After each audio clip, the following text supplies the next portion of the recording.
पिछले 4 सालों में आपने ये खबरें खूब सुनी होगी कि चीन का जासूसी जहाज, जिसे वो रिसर्च शिप कहते हैं, वो पूरे हिंद महासागर में चक्कर लगाते रहते हैं। कभी ये श्रीलंका पहुंच जाते हैं, तो कभी मालदीव, तो कभी किसी अन्य देश में। ऐसा करने के पीछे इनका मकसद होता था कि भारत जब भी कोई मिसाइल टेस्ट करने वाला होता था, तो चीन उससे पहले ही अपने इन जहाजों को हिंद महासागर में भेज देता था, ताकि जब भी मिसाइल टेस्ट हो तो उस टेस्ट का जो भी डाटा है वो इन जहाजों के जरिए कलेक्ट कर सके, उन मिसाइलों की ज्यादा से ज्यादा जानकारी इकट्ठा कर सके, ताकि वह इनका पहले ही तोड़ निकाल सके। और जाहिर सी बात है, इससे भारत काफी ज्यादा परेशान भी था, क्योंकि जब दुश्मन को हमारी मिसाइल की ताकत का पता लग जाएगा तो उसका सरप्राइज फैक्टर पहले ही खत्म हो जाएगा। साथ ही दुश्मन इस डाटा का इस्तेमाल करके पहले ही एक सुरक्षा तंत्र तैयार कर सकता है। ऐसे में हमारी करोड़ों रुपए की मिसाइल तैयार होते ही बेकार हो जाएगी। और इस बात से भारत काफी लंबे समय से परेशान था, लेकिन भारत ने भी चीन का ऐसा इलाज किया कि चीन के ये जासूसी शिप देखते ही रह गए।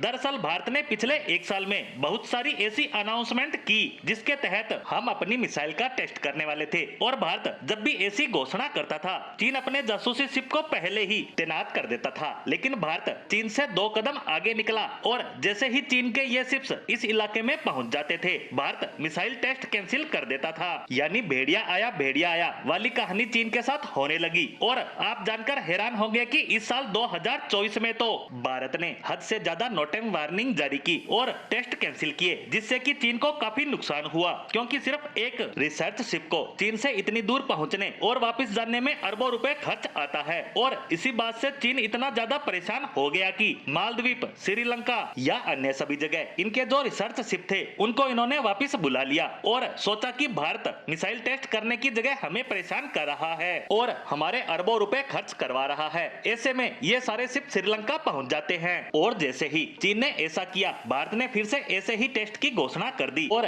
इस टेस्ट की जाने वाली मिसाइल का नाम बताया जा रहा है ब्रह्मोस ER। हमने ब्रह्मोस का एक ऐसा वेरिएंट तैयार कर लिया है जो कि लंबी दूरी तक वार कर सकता है। स्पेशली इसे चीन के लिए ही बनाया गया है, ताकि ब्रह्मोस के इस एक्सटेंडेड वेरिएंट की जद में चीन आ सके। और इस टेस्ट को आने वाली 25 तारीख तक कभी भी किया जा सकता है। और चीन के लिए मुसीबत ये है कि इस मिसाइल की जासूसी चीन के लिए अति महत्वपूर्ण है, क्योंकि आप जानकर हैरान होंगे कि चीन भारत की अग्नि, पृथ्वी या दूसरी किसी भी मिसाइल से उतना नहीं डरता जितना कि ब्रह्मोस से खौफ खाता है, क्योंकि दुनिया की सबसे तेज क्रूज मिसाइल को पकड़ पाना चीन के बस की बात नहीं है। लेकिन अभी तक चीन सुरक्षित था, क्योंकि अभी तक ब्रह्मोस 250 से 300 किलोमीटर की रेंज में आती थी, लेकिन अब ब्रह्मोस का ER वेरिएंट लॉन्ग रेंज की श्रेणी में आता है, और इसकी रेंज 1000 किलोमीटर प्लस है। उसके ऊपर इसे युद्धपोत पर तैनात करके चीन के बेहद करीब जाकर लॉन्च किया जा सकता है। और ऐसा करके भारत ने चीन को इस चक्रव्यूह में बुरी तरह फंसा लिया है।